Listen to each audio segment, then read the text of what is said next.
மயிலாடுதுறை மாவட்டம் காளி ஊராட்சி கிராய்த்தலைமேடு கிராமத்தில் கடந்த 6 மாதங்களாக குடிநீர் விநியோகம் செய்யப்படாததை கண்டித்து பகுதிவாசிகள் மாவட்ட ஆட்சியரிடம் புகார் மனு அளித்தனர். அதே பகுதியில் உள்ள மேல்நிலை நீர்த்தேக்க தொட்டியில் ஏற்பட்ட அடைப்பு காரணமாக குடிநீர் வராததால் மக்கள் 2 கிலோமீட்டர் தூரம் நடந்து சென்று வயல்வெளி போர்வெல்லில் தண்ணீர் பிடிக்கும் அவல நிலை நீடிப்பதாக வேதனை தெரிவித்த மக்கள் ஏற்கனவே அளிக்கப்பட்ட புகார்களுக்கு குடிநீர் வழங்கப்பட்டு விட்டதாக அதிகாரிகள் போலியான பதில் மனு அனுப்பியுள்ளதாக குற்றம் சாட்டினர்.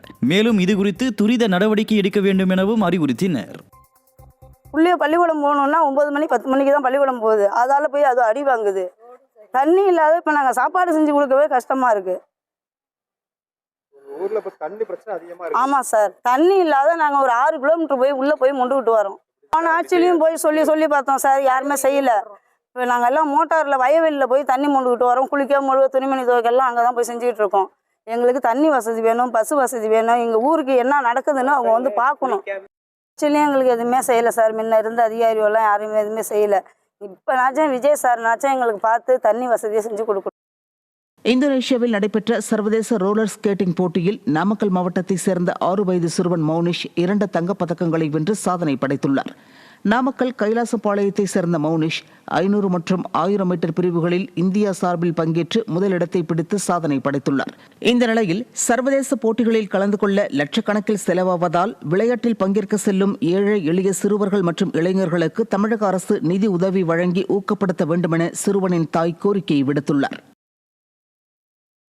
தேனி மாவட்டம் பெரியகுளம் தென்கரையில் உள்ள வீச்சு கருப்பணசுவாமி கோவில் திருவிழாவையொட்டி திரளான பெண்கள் முளைப்பாரி ஏந்தி ஊர்வலமாக வந்து நேர்த்திக் கடன்களை நிறைவேற்றினர். காவலர் குடியிருப்பு பகுதியிலிருந்து செண்டை மேளங்கள் முழங்க புறப்பட்ட ஊர்வலம் முக்கிய வீதிகள் வழியாக வீச்சு கருப்பணசுவாமி கோவிலை அடைந்தது. இதனைத் தொடர்ந்து சுவாமிக்கு அபிஷேக ஆராதனைகள் நடத்தப்பட்ட இந்த விழாவில் திரளான பக்தர்கள் கலந்து கொண்டனர். காஞ்சிபுரம் மாவட்டம் குன்றத்தூரை அடுத்த சிக்கராயபுரம் ஊராட்சி ஒன்றிய நடுநிலைப் பள்ளி அருகே சாய்ந்த நிலையில் தொங்கிக் கொண்டிருக்கும் மின் கம்பத்தால் பள்ளி மாணவர்கள் மற்றும் பொதுமக்கள் அச்சத்துடனே அப்பகுதியை கடந்து செல்கின்றனர். கடந்த 15 நாட்களுக்கு மேலாக மின்வாரிய உதவி பொறியாளர், போர்மேன் உள்ளிட்டவர்களிடம் தொடர்ந்து புகார் அளித்தும் நடவடிக்கை எடுக்கப்படவில்லை என பொதுமக்கள் குற்றம் சாட்டியுள்ளனர். போக்குவரத்து மிகுந்த பிரதான சாலை என்பதால் அசம்பாவிதம் ஏற்படும் முன் உடனடியாக நடவடிக்கை எடுக்க வேண்டும் என பொதுமக்கள் வலியுறுத்தியுள்ளனர். பசங்க விளையாடுற இடம் பேட் பால் விளையாடுன்னு இருக்குதுங்க. ஒரு 15 நாளா ஏஐ கிட்ட கம்ப்ளைண்ட் பண்ணிட்டேன், போர்மேன் கிட்ட கம்ப்ளைண்ட் பண்ணிட்டேன், சிஎம்செல்லுக்கு பெட்டிஷன் போட்டேன். எந்த ஒரு ரெஸ்பான்சிபிளும் இல்லை. உயிர் ஊசலாடுற மாதிரி கம்பம் ஊசலாடி இருக்குது சார். இங்க இந்த மெயின் ரோடு ஒரு பஸ் மேல சாஞ்சிச்சுன்னா பஸ்ல ஒரு கிட்டத்தட்ட ஒரு 50-60 பேர் போறாங்கன்னா 50-60 பேரும் என்ன சூழ்நிலை ஆகும்? எந்த ஒரு பொறுப்புமே கிடையாது சார்.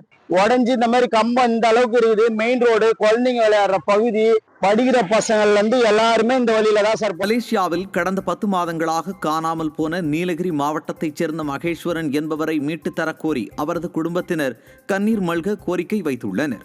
கடந்த 2024ஆம் ஆண்டு சுற்றுலா விசாவில் மலேசியா சென்றவர் கடந்த ஜூலை முதல் குடும்பத்தினருடன் பேசுவதை நிறுத்தியுள்ளார்.